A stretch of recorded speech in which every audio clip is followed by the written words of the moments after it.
나는 오늘도 내 방 안에 나 자신을 가두고 시간을 낭비하고 있다. 창 밖으로는 바쁘게 시간이 흘러간다. 사람들은 저마다 활기찬 일상을 보내고 또 다른 누군가는 사랑하는 사람과 행복한 시간을 보내며 또 다른 이들은 성공을 위해 열심히 하루를 보내고 있다. 나는 이 비좁은 방의 한 모서리에서 낭비라는 모래시계를 멈추지 못한 채 바라만 보고 있다. 나는 창문을 열지 않는다. 햇빛은 먼지를 드러내고 먼지는 시간을 증명한다. 나는 시간이 쌓이는 걸 보고 싶지 않다. 나는 원래 이런 사람이 아니었다고 아주 가끔씩은 생각한다.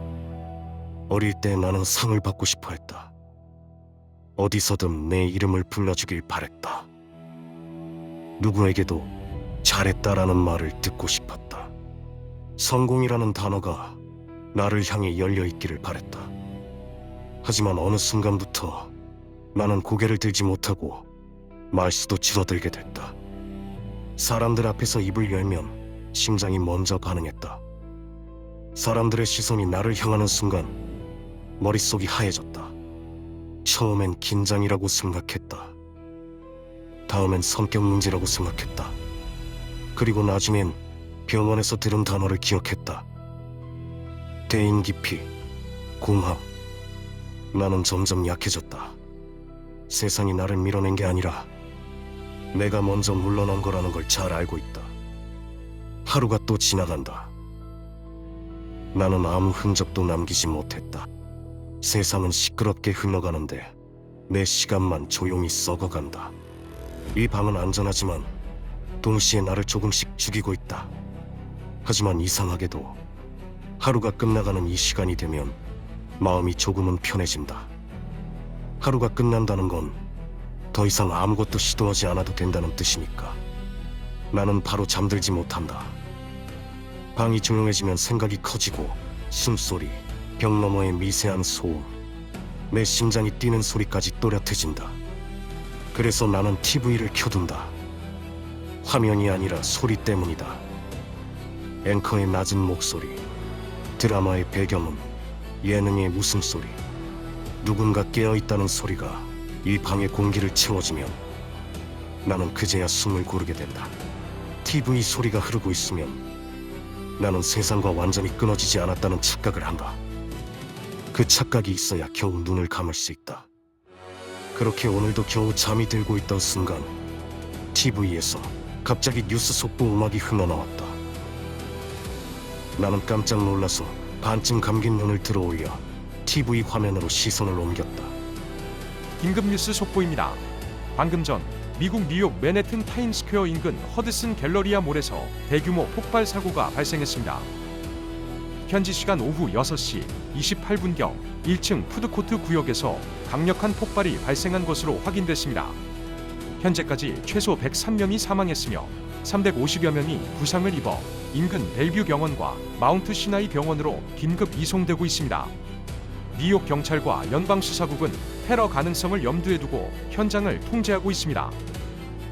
나는 누워있던 몸을 일으키고 TV 화면에 더 집중했다. 깜짝 놀라긴 했다. 하지만 이상하게도 심장이 크게 뛰지는 않았다. 그게 전부였다. 나는 TV 전원을 끄고 리모컨을 내려놓았다. 다음날 나는 점심이 다 되어서야 눈을 떴다. 아침에 일어나는 건 늘 실패한다. 깊이 잠들지 못하고 새벽마다 몇 번씩 깨버린다. 잠은 잤지만 쉰 적은 없다. 몸은 누린 것처럼 무겁고 머릿속은 밤의 잔여물로 탁하다. 천장을 한참 바라보다가 문득 어젯밤이 떠올랐다. 자정, 속보음악, 103명. 나는 천천히 몸을 일으켜 TV를 켰다. 화면은 평온했다. 항상 그랬던 것처럼 TV에서는 드라마가 방영 중이다. 어제 그 뉴스는 어디에도 없었다. 이 정도 규모면 하루 종일 2배가 되어야 한다. 속보 자막이 반복되고 현장 영상이 재생되고 전문가들이 줄지어 나와야 한다. 하지만 아무 일도 없었다는 듯 세상은 지나치게 조용했다. 목 안쪽이 서서히 마르기 시작했다. 나는 스마트폰을 집어들었다. 뉴욕 허드슨 갤러리아 몰 폭발. 검색을 해봤다. 아무것도 나오지 않는다. 페이스북, 유튜브, 실시간 트렌드. 그 어디에서도 관련 기사를 찾을 수가 없다. 기록이 없다. 흔적이 없다. 댓글도 없다. 103명이 사망했는데 인터넷은 침묵하고 있다. 심장이 느리게 그러나 묵직하게 내려앉았다. 그리고 불쑥 다른 생각이 고개를 들었다. 설마 대인 기피, 공황, 그 다음 단계가 있는 건 아닐까? 환각, 과대망상. 나는 스마트폰 화면을 들여다보며 내 정신 상태를 의심하기 시작했다. 혹시 어젯밤 꿈과 현실을 구분하지 못한 건 아닐까? 잠들기 직전이었다. 반쯤 감긴 눈, 몽롱한 상태.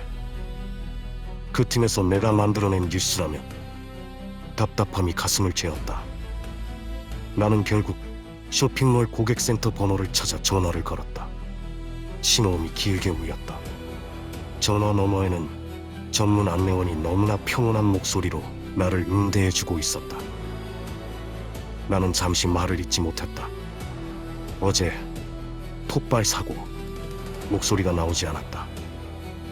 상대는 아무 일 없다는 듯 무엇을 도와드릴지 물어보고 있었다. 나는 아무 말도 하지 못한 채 전화를 끊어버렸다. 방 안이 다시 조용해졌다. 나는 침대 가장자리에 앉아 어젯밤을 되짚었다. 속보 음악, 앵커의 목소리, 사망자 103명, 벨뷰 병원, 마운트 시나이 병원, FBI. 너무 구체적이다. 그래서 더 의심스럽다. 나는 천천히 숨을 고르기 시작했다. 그래, 꿈이었을 거다. 잠과 각성 사이 그 어딘가에서 만들어진 장면. 요즘 나는 제대로 자지 못한다. 뇌가 장난을 쳤을 가능성도 있다. 그렇게 결론을 내리자 조금씩 심장이 가라앉았다. 세상은 평온하다. 뉴스는 없다. 사고도 없다. 그러면 없는 거다. 나는 TV를 끄고 방 안을 둘러봤다. 책상, 침대, 닫힌 창문, 익숙한 구조. 그날도 나는 내 방에서 하루를 보냈다. 그리고 그렇게 아무 일도 없다는 전제 위에서 시간이 흘렀다. 하루, 이틀, 사흘, 72시간. 세상은 조용했고 내 기억만이 유일하게 소란스러웠다. 그날도 나는 방 안에 있었다. 커튼은 닫혀있고 시계는 조용히 움직이고 나는 아무것도 하지 않았다. 그때였다. TV에서 갑자기 뉴스 속보가 나오기 시작했다. 동시에 스마트폰에 알림이 오기 시작했다. 한 번, 두 번, 연속으로 스마트폰 화면을 본 순간 심장이 먼저 반응했다. 뉴욕 맨해튼 허드슨 갤러리아 몰 폭발. 앵커의 목소리는 또렷했다. 현지 시간 오후 6시 28분 1층 푸드코트. 사망자 100명 이상. 벨뷰 병원. 마운트 시나이. FBI. 단어 하나까지 내가 기억하던 그대로였다. 스마트폰에는 관련 기사 알림이 쉴 새 없이 떴다. 목격자 인터뷰, 실시간 현장 화면. 이번에는 존재했다. 기록이 있다. 댓글이 달리고 있다. 사람들이 분노하고 있다. 심장박동이 비정상적으로 빨라졌다. 손끝이 저렸다. 이 장면을 나는 이미 본 적이 있다. 72시간 전 자정. 잠들기 직전. 나는 그때 이 뉴스를 봤다. 숫자를 들었다. 병원 이름을 들었다. 폭발 위치까지 기억하고 있다. 그런데 그 이후 세상은 아무 일도 없었다. 그리고 지금 모든 것이 내가 기억한 순서대로 벌어지고 있다. 이 상황을 어떻게 설명해야 할까? 예지, 환각, 지연된 기억. 나는 스스로에게 질문했지만 어느 단어도 맞지 않았다. 나는 그저 실시간 속보를 보고 있을 뿐이었다. 그리고 아무것도 할 수 없었다. 나는 무의식적으로 번호를 눌렀다. 허드슨 갤러리아 몰 고객센터. 3일 전 아무 일도 없다고 말하던 그 목소리. 통화 연결음을 기다렸다. 하지만 이번에는 신호조차 가지 않았다. 현재 통화량이 많아 연결할 수 없습니다. 기계음이 반복됐다. 나는 그제야 알았다. 이건 지금 실제로 벌어진 일이다. 내가 상상한 것도 꿈도 아니다. 나는 알고 있었다. 72시간 전 이 사건을 이미 봤다. 그런데도 나는 아무것도 하지 않았다. 경고하지 않았다. 신고하지 않았다. 누군가에게 말하지도 않았다. 죄책감이 온몸을 감싸고 있다. 103명. 그 숫자가 다시 떠올랐다. 이번에는 단순한 숫자로 끝낼 수 없었다. 동시에 또 다른 생각이 스며들었다. 왜 하필 나였지? 왜 72시간 전에 나는 이 장면을 먼저 봤을까? 이건 우연인가? 착각인가? 아니면 어떤 신호인가? 방 안은 여전히 안전하다. 하지만 더 이상 조용하지 않다. TV 화면 속 연기와 사이렌이 이 공간까지 밀려 들어오는 것 같다. 나는 처음으로 이 방이 안전하지 않다고 느꼈다. 그리고 처음으로 아무것도 하지 않은 나 자신이 두려워졌다. 시간은 내 감정과 상관없이 흘러갔다. 폭발 사고가 현실이 된 지 벌써 2주가 넘었다. 나는 그 기간 동안 지나칠 만큼 그 사건에 매달렸다. 뉴스를 반복해서 봤다. 현장 영상, 전문가 분석, 피해자 명단. 가끔은 유가족 인터뷰도 끝까지 지켜봤다. 유가족이 슬퍼하는 모습을 보면 이유 없이 눈물이 났다. 이상한 일이다. 만약 내가 72시간 전 그 뉴스를 보지 않았다면 나는 이렇게까지 이 비극에 매달렸을까? 아마 아니었을 것이다. 하루 종일 죄책감과 의문이 번갈아 올라왔다. 그리고 정신을 차려보니 시계는 벌써 자정을 향해 가고 있었다. 나는 습관처럼 침대에 누웠다. 습관처럼 TV를 켰다. 완전한 정적은 여전히 견딜 수 없다.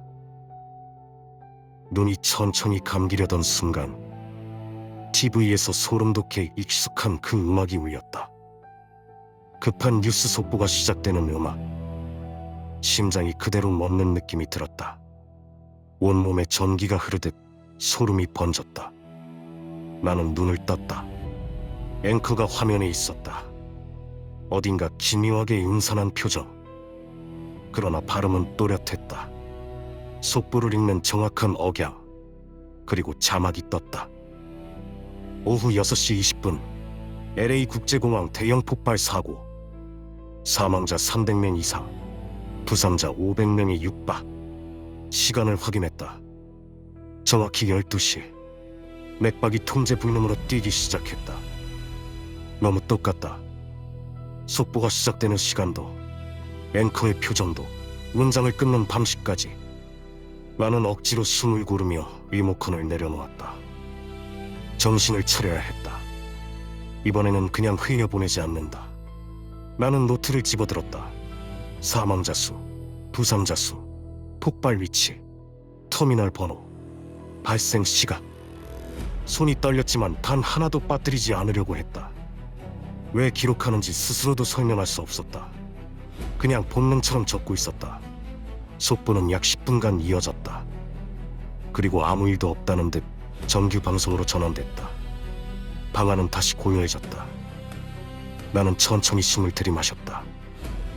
이번에도 먼저 확인해야 한다. 이게 이미 벌어진 일인지 아니면 앞으로 벌어질 일인지. 스마트폰을 집어들었다. 검색창에 LA 국제공항 폭발이라고 검색어를 입력했다. 뉴스 없음, 실시간 기사 없음, 관련 영상 없음. 이번에도 세상은 모른다. 나는 확신했다. 이건 지난번과 같은 패턴이다. 원인은 모른다. 설명도 불가능하다. 하지만 한 가지는 분명하다. 72시간 후 이 뉴스는 현실이 된다. 나는 잠시 눈을 감았다.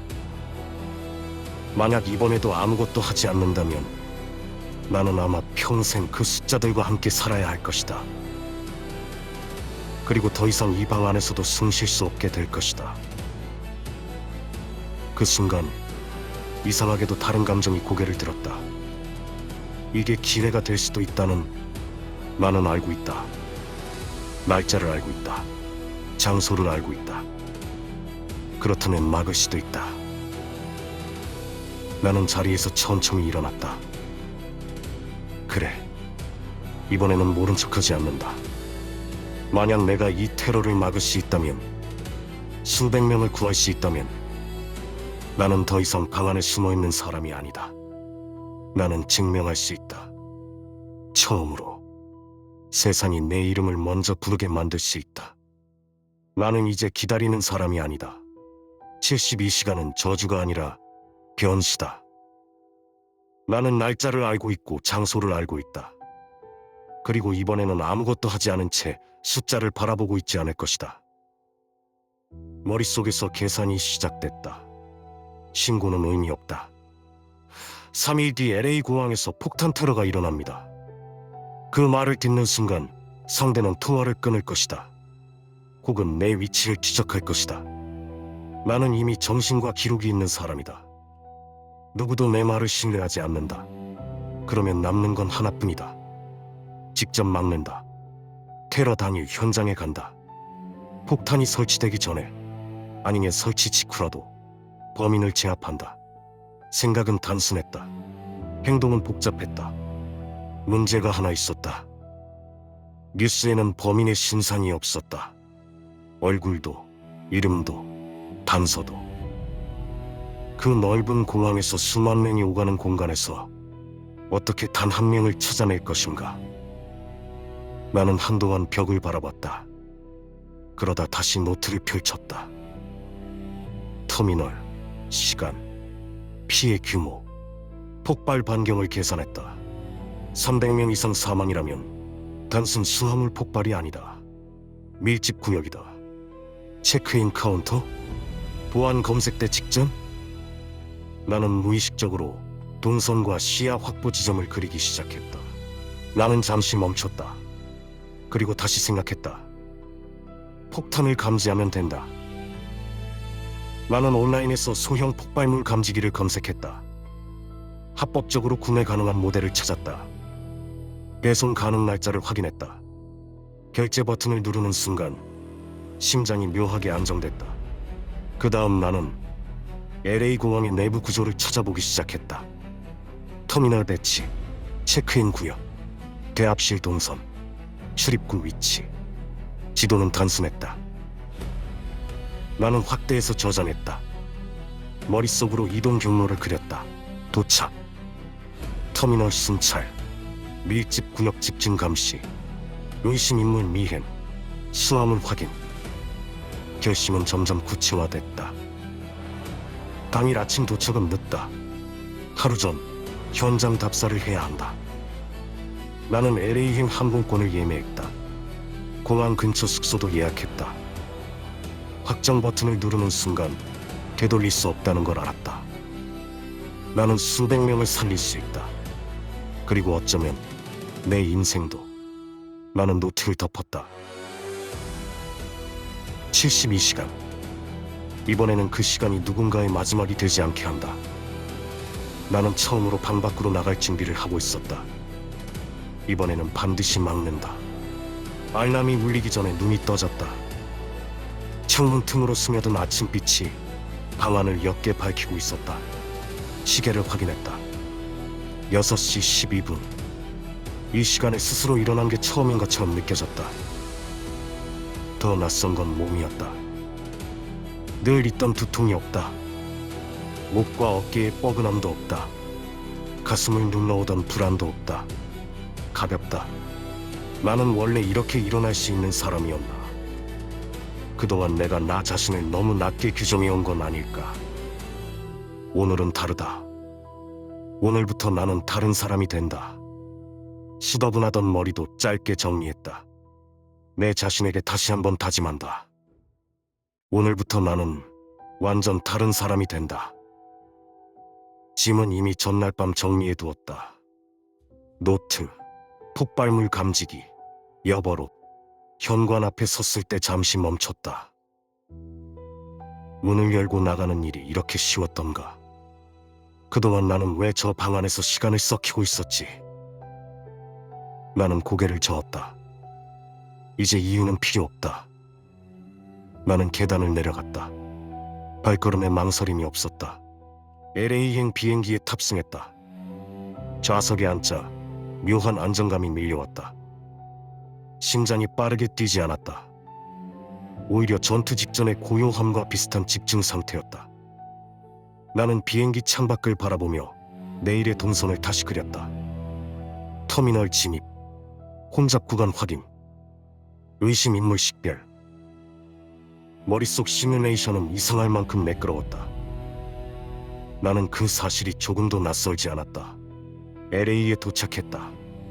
공항의 공기가 묘하게 익숙하게 느껴졌다. 나는 숙소에 들러 짐을 풀고 잠시 거울을 봤다. 눈빛이 다르다. 불안에 찌든 얼굴이 아니라 결심한 사람의 얼굴이었다. 나는 곧장 다시 LA 공항으로 향했다. 오늘은 사전 답사. 어제 노트에 그려놓은 동선을 실제 공간에 겹쳐본다. 공항 여객터미널 자동문이 열리며 차가운 공기가 얼굴을 스쳤다. 사람들이 끊임없이 오간다. 여행객, 가족, 승무원, 출장원 회사원. 누구도 내일을 모른다. 나는 천천히 걸었다. 서두르지 않는다. 관찰이 먼저다. 터미널 구조를 머릿속 지도와 비교했다. 천장 높이, 기둥 위치, CCTV 방향, 경비 인력 배치. 시야 사각지대가 자연스럽게 눈에 들어왔다. 보안 검색대 앞은 특히 혼잡했다. 대기열이 꺾이는 모서리, 사람들의 시선이 분산되는 지점. 폭발 반경을 계산했다. 이 정도 밀집도면 반경 10m 이내 치명적. 2차 패닉으로 압사 가능성. 체크인 카운터 구역으로 이동했다. 바닥 타일 간격, 기둥 사이거리, 대기 인원 평균 밀도. 나는 사람들의 손과 가방을 관찰했다. 시선을 피하는 사람, 동선이 일정하지 않은 사람, 과도하게 긴장한 손. 나는 찾고 있었다. 오늘은 절대 존재할 수 없는 범인을. CCTV 사각지대 2곳. 감지기를 가방 안에서 꺼내 짧게 테스트했다. 전자음이 낮게 울렸다. 정상 작동. 나는 벽에 기대 사람들의 흐름을 20분 넘게 지켜봤다. 혼잡이 생기는 패턴, 경비 순찰 간격, 비상구 최단 동선. 폭발이 일어난다면 사람들은 어디로 몰릴 것인가? 나는 손가락으로 공진의 선을 그렸다. 저녁이 되자 공항 구조는 완전히 머릿속에 각인됐다. 눈을 감아도 동선이 그려진다. 나는 확신했다. 내일 나는 준비되어 있다. 숙소로 돌아와 샤워를 했다. D-Day까지 24시간. 나는 침대에 누웠다. 두려움보다 기대가 컸다. 오늘이 지나면 나는 수많은 사람을 살려낸 진정한 영웅이 되어 있을 거다. 나는 눈을 감았다. 아주 오랜만에 깊은 잠이 찾아왔다. 아침 공기가 다르게 느껴졌다. 나는 거울 앞에 오래 서 있었다. 눈 밑에 그늘이 옅어졌다. 어깨가 펴져 있다. 턱선이 단단해 보인다. 이게 나였나? 며칠 전까지만 해도 침대에서 일어나기조차 버거웠던 사람이 지금은 전혀 다른 얼굴을 하고 있다. 눈동자가 흔들리지 않는다. 숨이 고르다. 나는 천천히 미소를 지었다. 이제야 제자리를 찾은 느낌이었다. 오늘은 도망치는 날이 아니다. 오늘은 선택하는 날이다. 장비를 다시 펼쳤다. 노트, 감지기. 나는 창밖을 보며 오늘의 모든 장면을 다시 그렸다. 심장이 뛰고 있지만 흔들리지 않는다. 이건 공항이 아니다. 직진이다. 공항 입구에 도착했다. 자동문이 열리며 사람들의 소음이 밀려왔다. 아이 울음소리, 캐리어 바퀴 마찰음, 안내 방소. 나는 천천히 걸음을 옮겼다. 오전 10시 14분. 터미널 B 진입. 밀집 구역 확인. 보안 검색대 앞 대기열이 길게 늘어섰다. 나는 눈으로 거리를 재고 사람 밀도를 계산했다. 반경 12m, 파편 확산 각도, 1차 패닉 동선, 11시 30분, 이상 인물 없음, 12시 50분, 의심 대상 3명, 모두 오판. 한 남자는 단순히 비행기 지연으로 초조했다. 또 다른 남자는 수화물 초과 요금 문제였다. 나는 계속 걷고 또 걸었다. 사람들의 표정이 점점 겹쳐 보이기 시작했다. 오후 2시 17분. 아직 아무 일도 없다. 내가 본 뉴스는 틀린 건가? 이번에는 패턴이 변한 건가? 조급함은 위험하다. 실수는 참사를 만든다. 나는 깊게 숨을 들이마셨다. 오후 3시 2분. 그를 봤다. 사람들 사이에서 묘하게 어울리지 않는 움직임. 키가 크고 어깨에 큰 가방을 메고 있었다. 가방은 지나치게 단단히 몸에 밀착돼 있었다. 그는 걷는 내내 주위를 훑어봤다. 시선이 일정하지 않다. 동선이 목적 없이 흩어진다. 그리고 무엇보다 조금 지나고 나서부터 가방을 두 팔로 감싸듯 안고 있었다. 저건 단순한 수화물이 아니다. 나는 멈췄다. 심장이 세게 한 번 뛰었다. 본능이 먼저 말했다. 저 사람이다. 나는 일정 거리를 유지했다. 그는 체크인 카운터로 가지 않았다. 보안 검색대로도 향하지 않았다. 누군가를 기다리는 표정도 아니다. 그저 터미널을 배회했다. 가방은 단 한 번도 몸에서 떨어지지 않았다. 의심은 확신으로 변했다. 100%다. 하지만 문제는 제압이다. 잘못 제압하다 빈틈이 생기면 기폭 장치를 누를 수도 있다. 나는 머릿속으로 수십 개의 시나리오를 돌렸지만 정답을 찾을 수가 없었다. 시간이 멈춘 것처럼 머릿속이 정지되어 버린 것 같다. 내 머릿속이 정지되어 있던 사이 그 남자가 여객터미널 의자에 앉았다. 가방을 옆 바닥에 내려놓았다. 그는 전화를 받았다. 가방에서 시선이 떨어졌다. 시간이 느려졌다. 지금이다. 나는 더 이상 생각하지 않았다. 몸이 먼저 움직였다. 나는 전력으로 뛰어들어 가방을 낚아챘다. 그리고 그대로 출구로 질주했다. 뒤에서 가방을 뺏긴 남자의 고함이 터졌다. 사람들이 비명을 질렀다. 캐리어가 넘어지고 아이 울음소리가 섞였다. 보안 요원 2명과 가방 주인인 남자가 동시에 나를 향해 달려왔다. 나는 멈추지 않았다. 출구를 통과했다.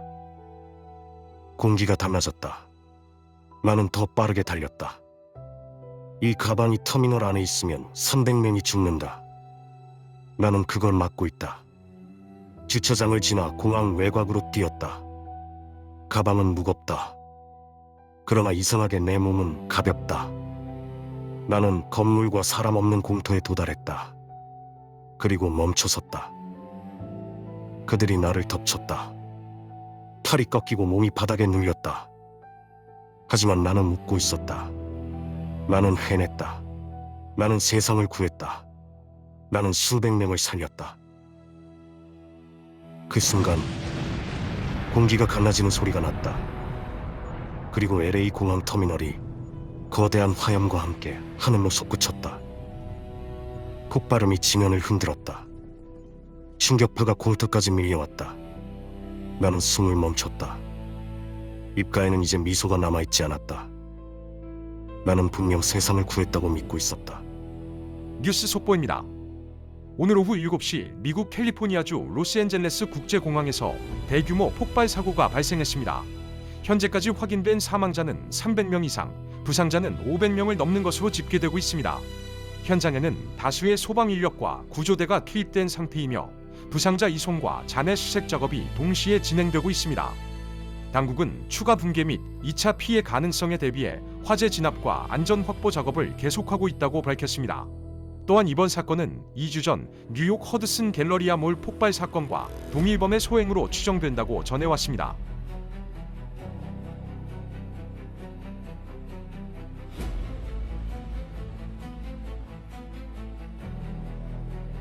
피의자는 전 미 해병 특수부대 소속 EOD 전문 요원이었습니다.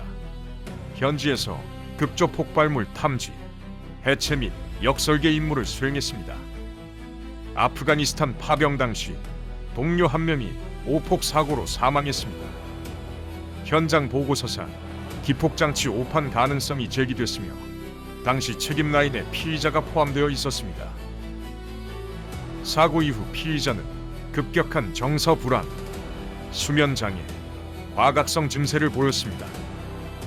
군 의료진 판단에 따라 즉시 전투 배치 해제, 본국 송환 조치가 내려졌습니다. 송환 직후 군 병원 강제 입원 조치가 시행되었습니다. 공식 진단은 PTSD, 동시에 해리성 장애 가능성이 병행 기록되어 있습니다. 입원 기간 동안 정체성 혼란, 기억 단절, 감정 반응 분리 현상이 반복 관찰되었습니다. 의무 기록에 따르면 피의자에게 최소 2개의 인격 상태가 존재하는 것으로 추정됩니다. 자아일은 사회적 위축, 대인 기피, 공황 발작 경향, 극단적 죄책감과 자기 비난 성향, 자아이는 피해 망상적 사고 패턴, 공격적 충동, 상황 통제 집착 및 과대 해석 경향. 두 자아 간 전원은 극도의 스트레스 상황에서 빈번하게 발생한 것으로 보입니다. D-1일 CCTV 영상입니다. 피의자는 터미널 동선을 반복 순환합니다. 천장 카메라 위치를 응시하는 장면이 최소 7회 포착됐습니다. 보안 검색대 병목 구간 체류 시간 평균 3분 12초, 일반 이용객 평균 체류 시간의 약 4배입니다. 이는 단순 배회가 아닌 구조 분석 행위로 판단됩니다. 사전 답사 가능성이 매우 높습니다.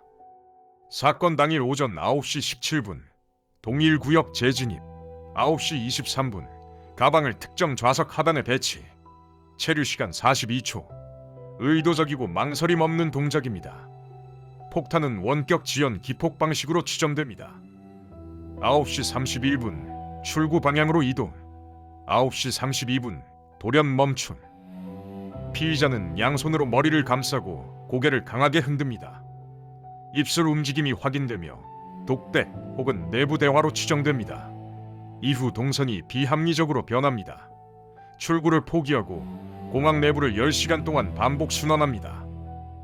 특정 인물을 찾는 듯한 시선 추적 행동이 지속됩니다. 현장 파편 분석 결과 기폭 회로 구성, 전선 대열, 전류 지연 설계 방식이 2주 전 뉴욕 쇼핑몰 사건과 완전 일치합니다. 두 장치 모두 군용 수준의 안정화 회로가 적용되어 있습니다. 동일 제작자의 소행으로 판단합니다. 두 사건 모두 피의자의 소행으로 확정합니다. 피의자는 일관되게 72시간 전에 사고 뉴스를 보았다고 주장합니다. 그러나 임상적 관점에서 이는 예지 능력이 아닌 해리성 환각 가능성이 높습니다. 범죄 계획 완료 직전, 자아 간 충돌로 인해 내부 시뮬레이션 이미지가 외부 현실로 오인되었을 수 있습니다. 즉, 미래를 본 것이 아니라 자신의 계획을 환각 형태로 선 경험했을 가능성입니다. 피의자는 명백한 정신질환 병력을 가지고 있습니다.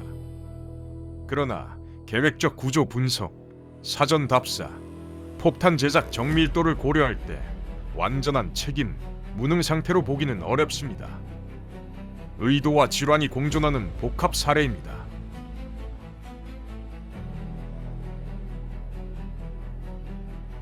나는 아직도 그날을 기억한다. 속보 음악, 앵커의 목소리, 사망자 숫자. 나는 분명 먼저 봤다. 나는 분명 막으려 했다. 그들이 말하는 기록과 내가 기억하는 장면이 서로 맞지 않는다. 하지만 기억은 내 안에 남아있다. 나는 공항을 뛰고 있었고 폭탄이 든 가방을 들고 있었고 사람들을 구하고 있다고 믿고 있었다. 그 믿음은 거짓처럼 느껴지지 않는다. 그렇다면 누가 틀린 걸까? 그들인가? 아니면 나인가? 나는 아직도 자정이 두렵다. 그리고 동시에 기다려진다.